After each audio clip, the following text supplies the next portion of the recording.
What's going on? This is Franco with WBFJ Crossroad Radio and SafeNet.tv here tonight with a Wake Tonight tour, and I'm going to interview Gabe. Now, yes. Gabe is one of those guys that is back there doing everything that needs to happen to make what you see happen tonight. So I wanted to really just get him on camera and ask him some questions, pick his brain, because you don't always get a chance to talk to those people. So what's going on, man? Chilling out. I don't know if I could take that much credit.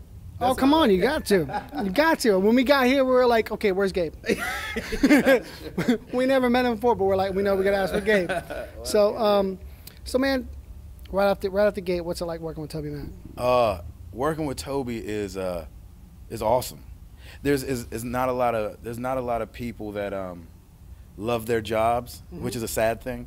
And then on top of the people that do love their jobs, there's not a lot of people that love their boss. And I love both, man. He was a groomsman at my wedding. I've known Toby since I was 10 years old. I'm 28 now. And so yeah, I've been walking with Toby for a long time, man. And it's a blessing to be able to learn from his leadership, learn from the people that he surrounds himself with, and he talks so highly of the people that he surrounds himself with, and I'm glad I get to be a little part of that group. That's awesome. Now, obviously, without going into too much personal information, on a day like today, what's kind of the lineup? If you could just kind of roughly break it down. Yeah, sure. It's funny because sometimes we're trying to slow things down, but it just doesn't happen. So on a regular day, let's see, today's Thursday. During the week, man, we get up, we eat. I know Toby does his devotions in his bunk because he says that if he leaves his bunk, then it's on and popping and everything starts coming at him. It's just too hard to get that quiet time. Right. So I take on that habit. Sometimes I do it in the morning, sometimes I do it at night, and get lunch and then just get geared up for the first thing. Things start popping off around 3 o'clock. So that seems late in the day, but to a musician, that's about mid-morning. No, because we sleep on a bus, and so one thing people don't understand about buses, it sounds great, but you need about double the amount of sleep that you get at home because you're moving and you're rocking, and the driver might have to hit a pothole because there's nowhere else to go in that big old bus, and so you kind of are sleeping, but you sleep but you don't get good rest. Right. And so yeah, we do that. We do the VIP Q&A. People come and get to talk to Toby and ask him questions, pick his brain about stuff. That goes right into a joint meet and greet with whoever we might be on tour with at the time. Right now it's Skillet. So we do a joint meet and greet with them. It's radio stations, it's things like that. Then we go to a family and friends meet and greet where it's people that Toby knows or somebody who knows somebody who's close to Toby, and they come to a meet and greet. And then we try to get dinner in there somewhere. Toby kicks off the show, and then he comes back, try to eat the rest of his dinner, and then start getting ready for the show and getting our minds right.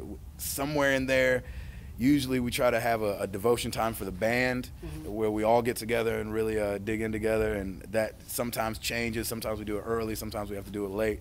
And then we hit the show, and then we're exhausted. We're spent, and then we just lay down and eat something, shower, and get back in the bus. Do it all again tomorrow. And like today, they had this 6-foot-tall Mexican running around trying to chase him down with a camera. So they got to fit that in too. So I'm very appreciative of that.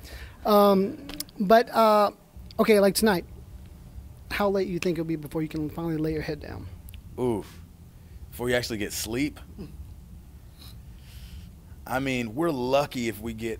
For the musicians, it's a little later than the crew guys. The crew guys are the first up in the morning, last to bed, but they go straight to bed. Musicians, sometimes we got to get the adrenaline to calm down a little bit. And so, I mean 2:30, something like that. That's not as bad as I thought. I figured you might say 4. We're heading there.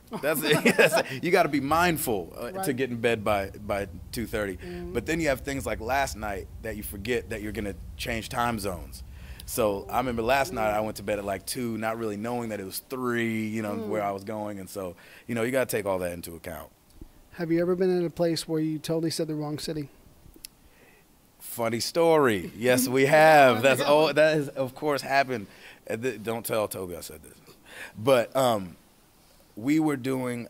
Toby has a DVD called the Alive Tonight or something like that. I don't think that's right. Alive and something. But anyway, it's a DVD that we did a couple years ago, and we did it in Houston. Okay.